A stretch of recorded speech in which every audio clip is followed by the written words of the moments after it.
Fala galera que curte jogos de tabuleiro, eu sou o Luciano aqui do Board Game Brasil e vamos fazer uma análise, gente, desse joguinho aqui chamado Trio, que eu descobri recentemente, comecei a jogar ele recentemente e já adianto, foi uma grande surpresa inesperada pra mim, tá? Então vamos lá, como é que é um vídeo de análise? Primeiro eu vou explicar como é que o jogo funciona, para você ter uma ideia de como é que é o jogo, saber como ele é, que eu acho a parte mais importante do vídeo de análise, que é onde você entende se o jogo é para você ou não. E depois eu avalio o jogo de acordo com alguns critérios que eu sempre uso para avaliar jogos, tá bom? Então vamos lá. O Trio, gente, é um jogo simples, é um jogo de cartas, tá vendo? Ó, ele só tem cartas, a caixinha dele aqui, inclusive uma caixinha muito bonita, ele tem uma arte meio daquela festa dos mortos lá do México, sabe? A versão que eu tenho é uma versão americana, tá? Então não é a versão que a gente acha aqui no Brasil da Paper Games, mas a arte é muito parecida. E aí, como é que funciona aqui o Trio, né? O Trio ele tem cartas de 1 a 12 e as cartas sempre têm 3 cópias de cada carta, ou seja, todos os números têm um trio daquele número. E o seu objetivo no jogo é encontrar 3 trios de cartas, tá? E como é que vai funcionar? Você vai ter algumas cartas na sua mão, todo mundo, né, tem cartas na mão, e algumas cartas na mesa viradas para baixo. E aí, na vez dos jogadores, você sempre pode olhar uma carta, você pode olhar alguma carta que esteja na mesa, uma ou duas se você quiser, ou você pode perguntar para as pessoas mostrarem a menor ou a maior carta que elas têm na mão. Então sempre você vai fazer, né, isso de mostrar cartas, tentando achar primeiro um par. Se você encontrar um par, aí você pode tentar achar o trio. Se você já não achar o par, você já interrompe sua rodada, seu turno e vai para a próxima pessoa.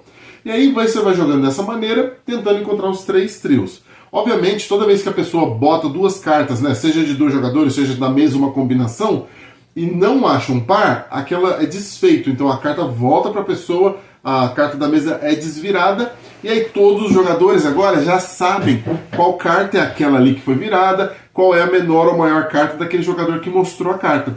E aí é a hora que você tem que começar o quê? A memorizar as cartas que vão aparecendo para tentar fazer as combinações e montar os trios. E aí o jogo vai fluindo dessa maneira até alguém montar 3 trios. Simples, direto, a regra é basicamente essa. Uma única exceção da regra é que se você, por algum acaso do destino, monta um trio de 7, você ganha o jogo imediatamente. Porque como o 7 está mais ou menos ali no meio dos números, ele é muito difícil de você conseguir pegar. Porque se alguém tem um 7 na mão, ele vai estar entre as menor e a maior carta geralmente. É difícil ele ser a menor ou a maior. Obviamente, às vezes acontece, mas em geral é mais difícil isso acontecer. Por isso que é tão assim especial você conseguir pegar o 7. Inclusive, uma curiosidade é que o jogo chama Trio no mundo, mas ele vem de um jogo chamado Nana, japonês, que significa 7 em japonês. Exatamente por causa desse critério de você ganhar se você conseguir o 7. Então vamos lá, gente. Essa é a regra do jogo explicada. Eu expliquei praticamente tudo, acho que deu para entender como é que ele funciona. Agora vamos aqui para análise de acordo com os critérios que eu costumo avaliar, eu falando sempre se o critério é positivo ou negativo, e aí no final eu dou uma nota para o jogo, tá bom? Então vamos lá. A arte do jogo. Essa versão que eu tenho, gente, eu dou uma nota positiva, tá? A arte é super bonitinha, inspirada nessa questão da festa dos mortos lá do México, sabe? As cartas também têm essa arte aqui das caveirinhas embaixo, sabe? Das caveirinhas com chapéu, com sombreiro. Então eu gostei, achei bem bonitinho, achei que não tem nada a ver com o resto da história do jogo, nem nada disso, é completamente aleatório essa arte, mas combinou e deixou o jogo bonito e agradável aos olhos. Então é um critério positivo para mim. Componentes. Eu vou falar positivo porque não tem muito o que falar, porque como é só um jogo de cartas, não tem muito componente, assim. Tem cartas, e a carta é de um material bonzinho. Então, é o suficiente, mas não é nada, obviamente, demais, assim, sabe? É um critério que eu tô dando positivo simplesmente porque não tem muita coisa o que dizer aqui. A caixinha é bonitinha, tem espacinho para colocar aqui as cartas legal, fica bem arranjado, fácil de pegar, mas não deixa de ser um jogo de cartas. Então, o componente é um critério que não faz tanta diferença. Montagem do jogo. é um critério positivo para mim também, porque é super simples de montar, assim como a maioria dos jogos de cartas, mas esse aqui o manual simplesmente fala para você quantas cartas na mão de cada jogador, dependendo de quantos jogadores tem, e quantas cartas na mesa. E pronto, é isso que você precisa saber. Distribui as cartas, põe as cartas no centro da mesa viradas para baixo e tá pronto para começar, sabe? É do tipo de jogo que você monta em 1 minuto, e já está valendo, acabou uma partida, você já consegue montar outra super rápido, então com certeza a montagem é um critério positivo para mim. Regras. Gente, não tem como não dar positivo também. Eu praticamente expliquei as regras inteiras do jogo, se é que eu não expliquei as regras inteiras do jogo, então ele é super simples de regra.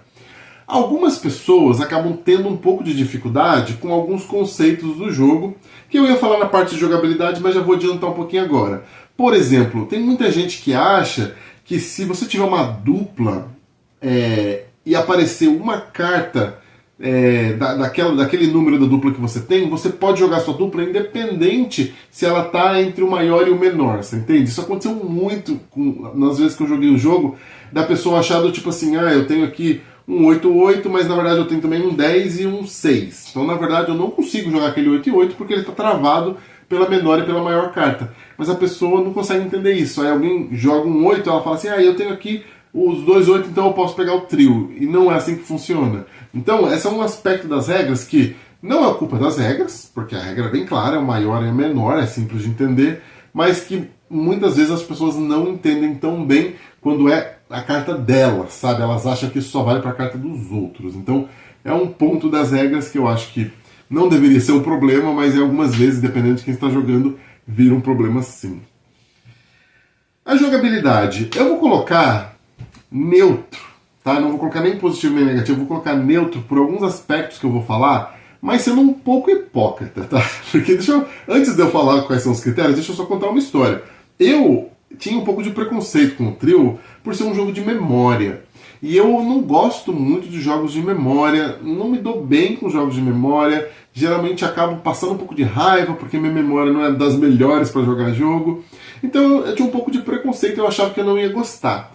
Eu comprei ele para poder preencher um carrinho da Amazon que eu estava comprando, eu precisava ali de uns $10 para poder pegar frete grátis, e botei o trio e comprei despretensiosamente. E aí um belo dia, uns amigos estavam em casa, eu queria estrear esse jogo para ver como é que era de uma vez, aproveitei eles aqui e pus na mesa pra gente jogar. E aí a gente não conseguiu parar de jogar. E desde então, vários grupos que eu vou, eu ponho um trio na mesa e as pessoas ficam jogando repetidamente, termina uma partida e joga outra. Então assim, qualquer coisa que eu venha falar aqui, de problemas ou de coisas que eu vi no trio, não refletiu na vontade das pessoas de jogar o jogo. Então esse é um ponto relevante. Todo mundo que eu tenho jogado tem gostado muito do jogo, tem pedido para jogar mais. Teve gente que terminou a partida, foi e comprou o jogo. Então assim, eu vou fazer minhas picuinhas aqui porque faz parte aqui de fazer uma análise do jogo. Mas ele tem funcionado incrivelmente bem com todo mundo que eu tenho jogado. Quais são as minhas picuinhas que fizeram a jogabilidade ficar com pontuação neutra? Uma picuinha eu já comentei que é a questão das regras, né? Mas isso aí tem mais a ver com o entendimento das regras do que com o próprio jogo em si. Mas a picuinha primeira que eu tenho é um jogo de memória? Ele é um jogo de memória. Mas ele tem um critério sorte que às vezes me incomoda um pouco, que é a questão da pessoa sair com uma dupla, ou você sair com uma dupla de cartas. Que é quase inevitável, não importa o embaralhamento que você faça, é quase inevitável que a pessoa não saia com uma duplinha de cartas. E quando alguém tem uma dupla, facilita demais para ela fazer aquele trio, sabe? É muito difícil você desconfiar que a pessoa tem uma dupla e pedir para ela mostrar as duas menores ou as duas maiores. Então, você sair com uma dupla beneficia demais você no jogo, sabe? De cara. Isso é uma coisa que começou a me incomodar um pouquinho quando eu estava jogando e as pessoas tinham duplas, porque era sempre um trio de graça que a pessoa fazia praticamente, sabe? E aí, isso aí desbalanceava um pouquinho a experiência para mim. Pelo menos pra mim me incomoda um pouco. Me conta nos comentários se vocês que já jogaram e gostam de trio, se isso incomoda vocês também, porque realmente pra mim é uma coisa que me dá uma desanimada quando foi começando a ter muita dupla aparecendo na mão das pessoas e aí as pessoas ganhando aquele trio de graça. A segunda picuinha que eu tenho aqui é que quando você joga jogo de 6 pessoas, que pra mim é o melhor quantidade de jogadores para jogar, muitas vezes demora muito para voltar a sua vez, do ponto que assim, você viu um trio, percebeu... Opa, eu derrubei todas as caras. Você percebeu um trio ali na mesa, mas até chegar na sua vez, um monte de gente também vai perceber aquele trio e muitas vezes você não consegue pegar ele. Assim. Você tem que acabar esperando os trios que aparecem mais perto da sua vez, porque obviamente você não vai conseguir pegar os que aparecem muito antes. E aí fica um pouquinho assim, um pouquinho desanimador às vezes você, porque não é tão difícil assim você enxergar um trio ali, dependendo se você está prestando atenção no jogo. E aí muitas vezes você percebeu um trio, mas aí a pessoa vai e já pega, tá bom, vou tentar ver outro, acho que tem aqui. E aí a pessoa pega antes de ser a sua vez. Então, assim, é um pouco um paradoxo, porque é a melhor quantidade de jogadores para jogar, porque é mais dinâmico, mais interativo, é mais divertido, mas ao mesmo tempo ela prejudica você, porque 5 pessoas vão jogar antes de chegar a sua vez de novo. Então pode ser que você não consiga ali ir fazendo os trios que você vai encontrando. É uma picuinha, porque faz parte do jogo, mas é um tipo de coisa que quando eu estava jogando eu senti que me incomodava um pouco. E aí mas aí um ponto que eu acho positivo do trio que é o seguinte: como você tem que tentar enxergar os trios que estão vendo ali, que estão aparecendo, você tem que prestar atenção o tempo todo no jogo. Então, é o tipo de jogo onde as pessoas estão muito mais ligadas ali, está todo mundo interagindo. Você tem que estar prestando atenção o tempo todo, senão você come bola, não tem jeito. Alguém vai virar uma carta que você deveria saber para poder pegar o trio, e se você não estiver prestando atenção, você não pega aquela carta. Não tem tantos jogos assim que deixa todo mundo travado ali pensando no jogo o tempo todo. É muito comum às vezes estar jogando um jogo, não é o turno da pessoa, ela tira o celular, dá uma olhadinha em mensagem, dá uma distraída, olha pro tabuleiro. E o trio não. O trio você tem que estar ligado o tempo todo. Isso eu acho um aspecto bem legal dele. Você tem que estar sempre ali prestando atenção. Vamos lá, rejogabilidade. Não tem nada que altere o jogo de uma partida para outra. Então, assim, ele não tem um aspecto de rejogabilidade que deveria ser maravilhoso, mas eu vou dar positivo, porque todo mundo que eu jogo esse jogo quer jogar uma partida atrás da outra. Então, pra mim, isso é que é a jogabilidade. As pessoas sentirem vontade de querer continuar jogando aquele jogo. Mesmo que ele não mude de uma partida para outra, não tenha elementos que fazem ele se diferenciar, só o fato do jogo ser desafiador faz com que as pessoas queiram jogar ele mais, sabe? O desafio de tentar achar os trios, aquela sensação legal de quando você percebe um trio que ninguém percebeu, isso instiga e motiva as pessoas a jogarem mais vezes. Então é um ponto positivo para mim na rejogabilidade do jogo. É o fato de, apesar de ser simples, ele faz com que as pessoas queiram jogar ele mais vezes, sabe? E duração positivíssima. Uma partida acaba bem rápido, assim, é 10 a 15 minutos para você jogar uma partida, e aí provavelmente você já vai emendar outra em seguida, você vai ficar aí uma horinha jogando, né? Então ele não consome aquele tempo, ele não dá aquela sensação de que durou demais, ou de que foi mais longo do que precisava. Às vezes ele até acaba muito rápido, às vezes você até tava assim, com uns trios armados para você pegar, às vezes você tá vendo onde está o 7, você tá empolgado para tentar pegar o 7, e aí a partida acaba e você não consegue fazer. Mas isso, de qualquer maneira, faz com que a duração dele seja muito positiva. E um critério novo que eu incluí recentemente aqui no meu vídeo de análise são jogos semelhantes. Então, quais são os jogos que, para mim, são semelhantes ao trio? O primeiro jogo é o Cabo. Não sei se todo mundo conhece ou se já viu falar, mas o Cabo ele também é um jogo de memória, onde você tem algumas cartas dispostas na sua frente e o seu objetivo é que você tenha as cartas de menor valor. Né? E para fazer isso você pode olhar a carta dos seus adversários, você pode trocar cartas, e aí como fica uma trocação de cartas o tempo todo, e olha a carta aqui, mexe aqui, troca ali, você tem que ficar tentando lembrar aonde que estava cada carta, ou tentar o máximo que você consegue, para você ter uma noção de se você está com menos cartas ou não que os outros. E aí quando você acha que as suas cartas têm menor valor, você chama o cabo, e aí as outras pessoas jogam mais uma vez, e aí compara os valores das cartas que cada um tem. Então ele tem um aspecto também muito parecido, de você ter que ficar sabendo onde estão as cartas e tal, só que ele tem movimentação. As cartas se movem no tabuleiro, e aí na mesa, né, e você tem que tentar adivinhar, lembrar para onde elas estão indo. Então o Cabo é um primeiro jogo para mim que é bem semelhante. E o segundo é um que eu não joguei ainda, mas eu vou colocar aqui porque eu realmente acho que ele puxa uma ideia parecida, que é o That's Not a Hat, que é um jogo também de memória, onde você está ali presenteando as pessoas com cartas que representam presentes, mas você tem que ficar lembrando aonde cada carta está indo, porque você em algum momento tem que tentar desafiar ou dizer qual carta que está em qual lugar. E é por isso que o nome é That's Not a Hat, quando você está falando, essa carta aqui que está comigo não é um chapéu, sabe? E essa que é a ideia do jogo, é você ficar tentando criar essas memórias onde as coisas foram, para você poder, né, ter certeza do que você tem e o que você presenteou aos outros. Então, 2 jogos, obviamente, com critério de memória, que é a mecânica principal do trio, então também é a mecânica principal desses jogos, e acho que é por isso que eles são bem semelhantes aqui na minha cabeça.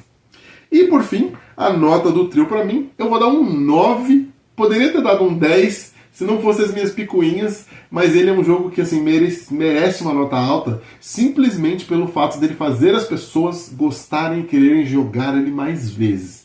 Foi um sucesso aqui para todo mundo que eu mostrei. Até a minha filha de 5 anos gosta do trio e gosta quando eu pego o trio para jogar com meus amigos. Então, assim, apesar de eu não ter dado um 10, ter dado um 9, ele é um jogo que eu recomendo, assim, testa ele, sabe? Testa, joga uma partida, vê se combina com o seu grupo de amigos, com as pessoas que você joga.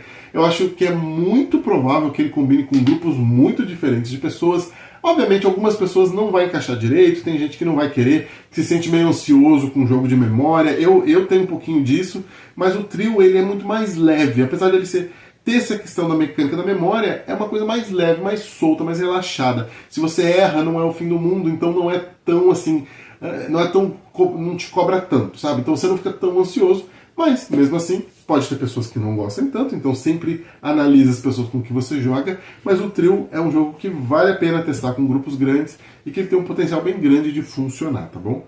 Muito obrigado e até o próximo vídeo.